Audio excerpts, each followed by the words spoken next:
Nonprofit governance. Nonprofit answers. Nonprofit board. Nonprofit management. Nonprofit marketing. Nonprofit resources. Welcome to Nonprofit Everything, the podcast where hosts Andy Shurick and Stacy Wedding answer your questions about all things nonprofit. Hey, everybody. Welcome to another episode of Nonprofit Everything. We have a special guest with us today, guest expert André Wade. And André is the State Director for Silver State Equality. We are so excited to have you join us today, André. It's a pleasure to be here. Thank you very much for the invitation. Well, we are going to pick your brain and then some, and we appreciate you allowing us to do that. So I'm going to dive right in. Actually, first, is there anything you would like to do to share a little bit more with us about Silver State Equality and your role and your work? Yeah, happy to. Silver State Equality is a statewide LGBTQ plus civil rights organization here in Nevada. Our mission is to bring the voices of LGBTQ plus people and our allies to the institutions of power to create a world that is healthy, just, and fully equal. And we do that by passing poor equality legislation here in Nevada and DC. We have a national policy director in DC. We work to get poor equality candidates elected to office. And we have a area where we work on public education and advocacy. So we have a political arm and a charitable arm. And we've been around for about 3.5 years here in Nevada. And we are a program of Equality California. So our board of advisors, there's about 13 of them, are all Nevada-based. All the work we do is in Nevada. All the money we raise is in Nevada. And so I just oversee everything. So our legislative work, our political work, our programs, and we are growing. We have there's 3 staff members now, and we are soon to be hiring 2 more, including a civic engagement manager up north, which is really exciting for us. Wow. I love to hear the growth, especially with a social justice organization. So that's really exciting. And thank you I know you are a busy guy and you wear a lot of hats. So appreciate you being here today with us. Stacey, all you have to do is ask me for anything, and then I'm like, yes, I'll be there. So there you go. Is that a good sport or what? Well, good. All right. Well, we'll get started. I know this is a really deep dive topic and probably is something we could talk about for hours, and we don't have hours. We certainly, though, have a chunk of time with you. And here is the question we got. We have been engaging in DEI work for the past couple of years. Recently, I had 2 team members of color come to me to share examples of microaggressions towards them. One of those accused is a director with high EQ. Basically, the last person I thought that would ever be accused of something like this. I am curious as to how you would handle this situation. I'd also love to know any success stories you've heard from other nonprofits on this DEI journey and specific things they have done to shift to a more equitable and inclusive culture. It's a journey full of emotion and sensitivity that often feels overwhelming. Where do we start to unpack that one, André? Yes, I was going to say that's a lot to unpack, but it's really good questions and happy to make an attempt over here. Great. Well, so maybe we can tackle the first part, right? About how you would handle this specific situation, right? So there's 2 team members of color that have shared with, obviously, their boss examples of microaggressions toward them. One of those being from someone else in the organization they thought would never do something like that, who's, got that high level of emotional intelligence. So what advice would you give to the boss that's in this situation being told that there's been some microaggressions? Sure. So there is no one way only to approach these sorts of incidents. It really depends on the dynamic of the relationships of the people involved and the comfort level. And so if there is an opportunity for someone to either in that moment address the microaggression or circle back at a later time to address the microaggression, I think that's always one of the best ways to do it. if there isn't like a weird power dynamic where someone can take something out of context and use that against someone, like the person in power can use that against the other person. And so I think what we have to also keep in mind with microaggressions, even though the word micro is in there, it doesn't mean that it's small, the impact. And not everyone can see or feel a microaggression. I think that's where the micro comes in at. And so someone can, even with a high intelligence, emotional IQ, find themselves being the projector of a microaggression. So it doesn't really matter the person's title or who they are just in general. We can all be the deliverer of a microaggression. And so we have to set some of those things aside when we want to approach these microaggressions directly or indirectly in that moment or circling back to someone. So can we start maybe for our listeners who may not really understand what a microaggression is, what it can look like or sound like?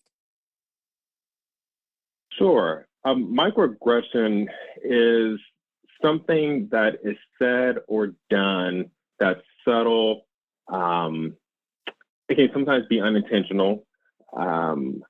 It's when it's during an interaction or some sort of behavior that can seem like it's filled with bias or a little bit of hatred, a little bit of misogyny, homophobia, those sorts of things. And an example might be, which I get this one a lot, that I speak very well.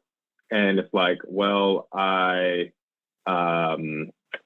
graduated from high school, I have a bachelor's, I have a master's, I'm a working professional. I hope I speak well, but are we saying I speak well because I am Black and you think Black people don't speak well? And so it might come across as a compliment to the person who said it, but to me, it's like, so like that felt like and probably was a microaggression. And so the person who said it may not even realize what they've done. And so it's up to me to decide, is this someone I really want to have that conversation with? Is it worth it? I have to go through the whole list to determine whether or not I'm going to say anything. And that's kind of where it becomes this thing where it's hard to address because was it intentional? Was it not? Is the person even aware? And am I even going to have a conversation with that person for them to not do it again to me or someone else? And so it's really a lot in that word microaggression and how it plays out. I'm wondering if you have, it feels like the obvious thing is, right, to think before we speak. I don't know. I think some people are using microaggressions, and to your point, maybe unintentionally and don't even realize things that to them aren't even an insult. So do you have advice to people saying, how do I make sure I don't offend people around me or, engage in this kind of behavior that is triggering other people? I think that's even another complicated question, because if something is said or done and someone doesn't know that it's a thing, if I say it to you, Stacey, and if I'm comfortable with you and you're comfortable with me, then you can address it and then we can talk about it. So it's a known thing. But if for some reason you didn't know me or you felt uncomfortable with me, then you would just not say anything because there's that comfort level for whatever reason. And so it never gets addressed. And so one way we could try to do it in this sort of indirect way is create relationships and spaces to be able to have the conversations if something comes up. So there's this psychological safety between teams and individuals on the job. And so in that way, when things come up, people can bring it up. And when it's brought up, hopefully it's not taken as, oh, this is going to be a big HR deal, instead of, well, I just want to address this in the moment because this is a learning opportunity for us. And so dynamics and relationships play a lot into it, and one's ability to bring it up and address it. And even for that person to actually hear it and take it into account for some other time. I really appreciate that, especially given, as you mentioned earlier, power dynamics. And we see some of that depending on the hierarchy of an organization. I know I work with a lot of nonprofit boards that are struggling with this and don't realize that in some cases, don't realize that they're that they may be insulting someone, and even to the point of saying something like, well, people need to just suck it up and grow a backbone. I'm not meaning anything by that, right? Like there's this sort of almost defensive posture that can come with it of, can I not say anything anymore? And like, how would you respond to somebody like that? In that worst case scenario, how in the heck do you respond to that type of remark, which sadly is all too common? Yeah, it happens, a lot. And so that's when we want to take the moment to let people know that you maybe didn't intend to have the impact that it had by you saying or doing something, but this is how people took it. And just know that what you said or did has this impact. Do with it what you will, but just know that. And so if people get very defensive, then that in of itself becomes telling of that person. And then folks around them have to then decide how they're going to interact or address that person. Because if someone has a blocker up and they're throwing all their defenses out, then it's really going to be hard to have a conversation with them and get anything to sort of come to an understanding or an agreement. And so it's one of those things where again, we have to decide, like, is this a hill to die for? Is this something we can move forward with this person? And often we kind of already know that this person is this way in other aspects of the job or life. And so we have to take all these things into account to know, like, how we're going to address it. And sometimes when we have these incidences and people aren't really getting it, they're probably not the only one who's not getting it or being defensive. And so you could take this as an opportunity to have larger conversations with the entire organization or board or however, so someone doesn't feel singled out, but they're still going to be getting the information. Maybe it's a training or a new policy or a new training to go with the policy, however it might play out. Yeah, those are great points. So I'm wondering if there's a way, and this is, I'm putting you on the spot with this, so tell me to back off if this is too, I'm wondering if there's a way for us to model or for you to model sort of the response both from a boss in this situation. So the boss, what the boss's conversation is with the people who were accused of the microaggressions. So what is that conversation? I think people need even the tools to know what would a conversation, and let's just assume the boss wants to address this. Obviously, they wrote us the question, right? So they are trying to figure out, they may have already handled it by now, but with people in these situations, if they have staff come to them and complain about a microaggression or feeling attacked or triggered in some way by what someone said, what should be the boss's in let's assume a safe space of being able to be open and have a relationship where we can talk openly. What might that look like, both to the people, the parties who come forward to say, hey, I've been, there's been a microaggression against me, as well as to the party being accused. What might that look like? And should all those parties come together? I'm sure it's hard to know because we're doing like a lot of what ifs. We don't know the situation. We don't know the environment. I just am wondering for our listeners if you can kind of provide maybe an example of language that could be used with both parties in that situation. Sure. If I am the boss and I am being told or informed that there was some sort of a microaggression that I said or did to someone, then if I'm going to be open, then it's listening to what's been said, apologizing, letting someone know that wasn't my intention, And I get that sometimes people are in this space where they're like, it doesn't matter whether or not that was your intention, it still happened, but still apologize. That wasn't the intent. But then thank someone for letting them know that they brought it to your attention, and that you hope to not have that happening again. But if it does, please feel free to let me know, because I'm still learning and I don't want to hurt or offend someone. So that's a great way to sort of acknowledge what the person felt, give you a sense of what you were thinking about, commend them on taking that step to be brave enough to inform you, and keep the lines of communication open. I think that, for me, sets the tone for moving forward.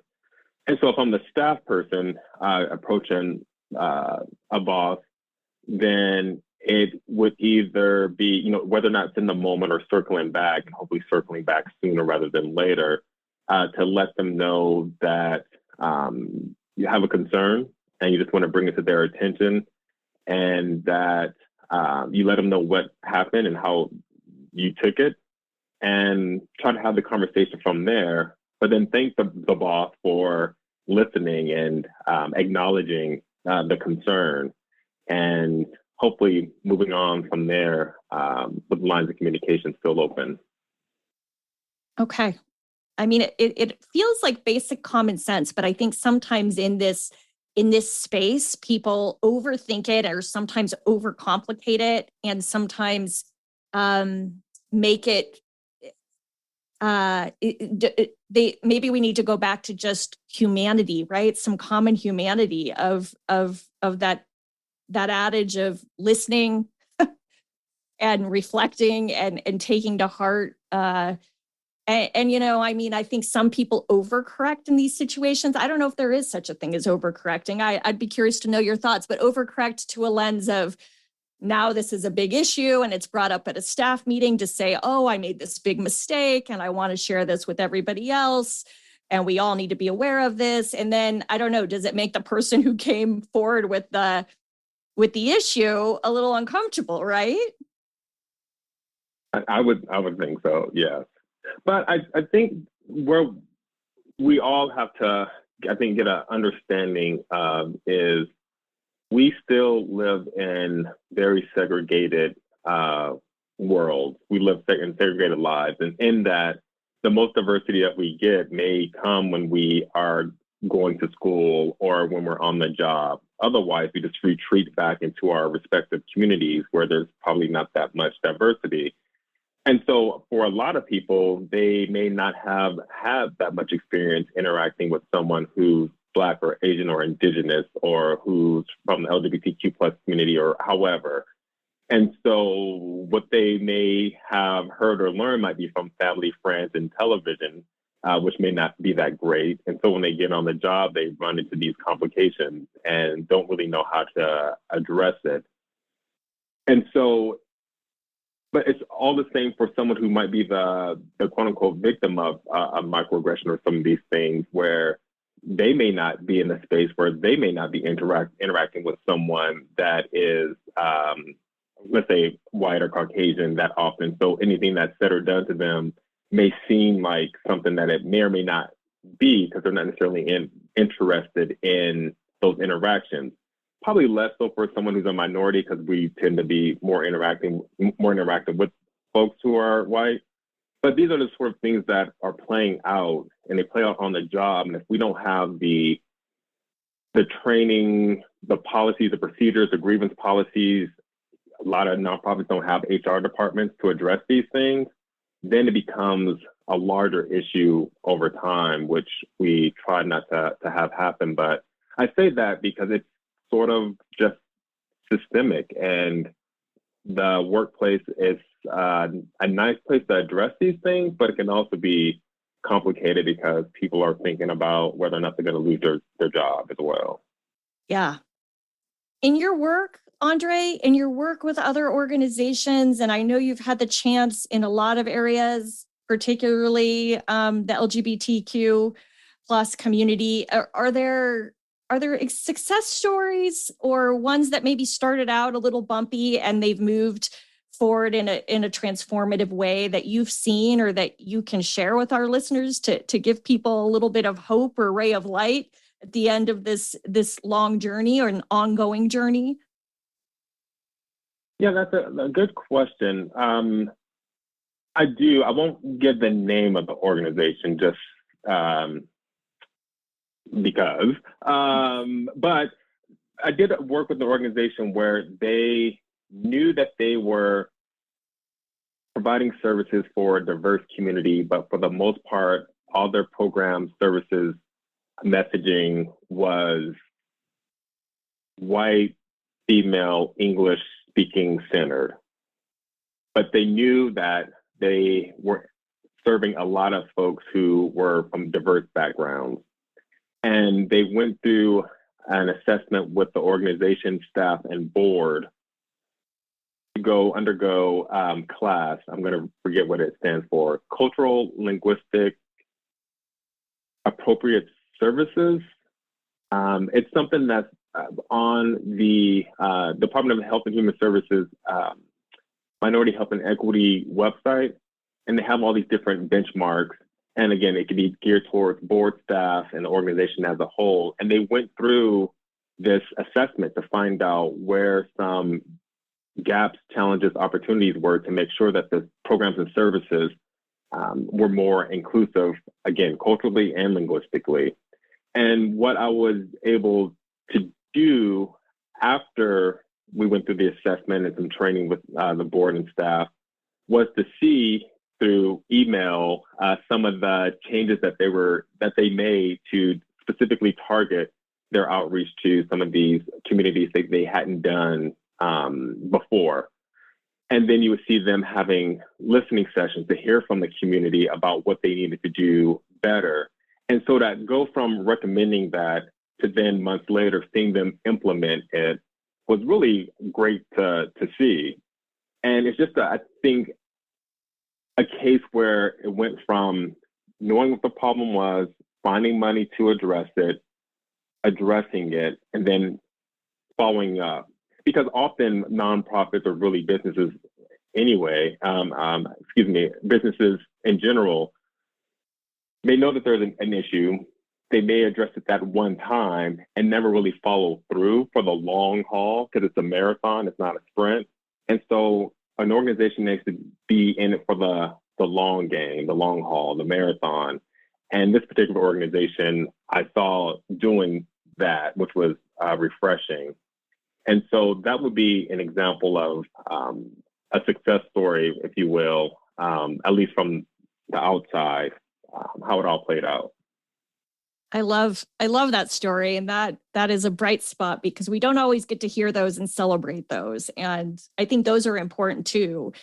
So I guess I would ask you, because again, I know we could talk for so long and we scratched the surface on a lot of this. I guess what I'm thinking about is going back to the original question. And at the end of it, the person, mentioned this is a journey full of emotion and sensitivity that often feels overwhelming. So for our listeners who may be feeling overwhelmed, maybe they don't have the financial resources to engage an expert that is out there, or where do they start? How do we make this less overwhelming for them? Do you have any advice as we wrap up with that?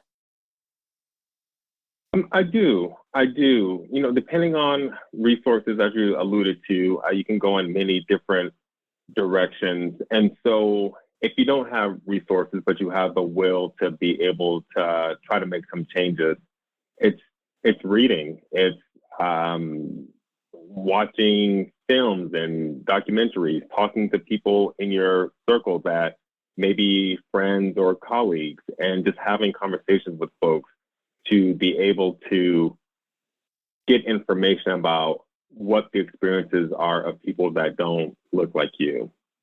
And if you are someone who's that lone champion in the organization, then you want to find someone else to be a champion with you, who then can also hopefully find someone else to be a champion, because it's really hard to take on work like this if you're an individual, they're just the one person doing it. So we have to try to find folks to do this work with us. If there's a ton of information on the internet about not only things to read, but assessment tools and videos to watch to get an organization up to speed. But also just keeping in mind that it's something that should be done ongoing. It should be woven into maybe not necessarily the mission of an organization, but the bylaws and the policies and procedures and the trainings and the programs and services to where it's a through line with this ongoing. And so there has to be a chance at some point for, like, training may not be, it's never a silver bullet, but we have to give folks some sort of opportunity to be exposed to information. But you also need, like, your policies and procedures to back up what the training is talking about. And I can't stress enough having a grievance process in place and known for this other organization I spoke about before. Like, some people kind of knew about the grievance policy. They kind of had it, but they didn't really know. It wasn't communicated widely. And so what I shared with this organization was we often have our own policies and procedures in place that are part of the culture of the organization, but they aren't written down. So we have to take all this information and actually write it down and document it. And so when the next folks come on, and they'll know that this organization is committed to diversity, equity, and inclusion because it's outlined in all these documents that you go over when you're onboarding someone or when you're developing programs. And when there's a complication, you can point to something to say, okay, this is how we're going to respond because it goes against our policy. So it's this excavating of your forms and documents to make sure that they're all in alignment with this vision that you have from a DIR perspective. But again, it's something that hopefully you can get most of the folks in the organization on board with doing, and it's not just this one person doing it, or even just like one department doing it, that becomes part of the entire organization. I love that. It really becomes part of the culture. And it sounds like there needs to be some basis in the why we're doing this, and an understanding and some buy-in to the why, or else it all, at the end of the day, is just an exercise in futility, checking boxes, that if we don't live and breathe that why this is important and have those discussions, it really makes it tough, doesn't it? To even, you can change all the policies in the world and it doesn't change the behavior. Yeah, some of this information is very new to people, and they maybe have been resistant to it. Like, I teach these continuing education department, I teach a course called Fostering a Diverse and Inclusive Workplace, and 6 hours. And you get folks from different industries, ages, genders, et cetera, in the class. And often around the 5th hour or so, as you're sort of wrapping things up, people are still kind of like not getting it, but know that maybe their staff are encouraging change. That's why they're there to learn. And sometimes out of this entire course, they might pick out this one little thing that they're going to change, and maybe it's some sort of statement on the job description. That's their only takeaway. That's the only thing that they can wrap their minds around. Wow. But it's something that they can comprehend, because all the other stuff is kind of just like, it's nebulous. They don't understand why they need to care or should care, or why it's even an issue. And so it's going to take, for some people, getting information and hearing it over and over in multiple ways before they can even act to it, because again, it's probably new to them and they're resistant for whatever reason. But sometimes there's a little light and glimmer of hope that people have some takeaways, like in a course like that. I really appreciate what you're saying, because that goes back to the overwhelm, right? sometimes it's one little baby step forward, one change, one nugget forward, and then you just keep building on that. And then over time, perhaps that larger why. I'm probably very idealistic, thinking, oh, we start with the why, but I just,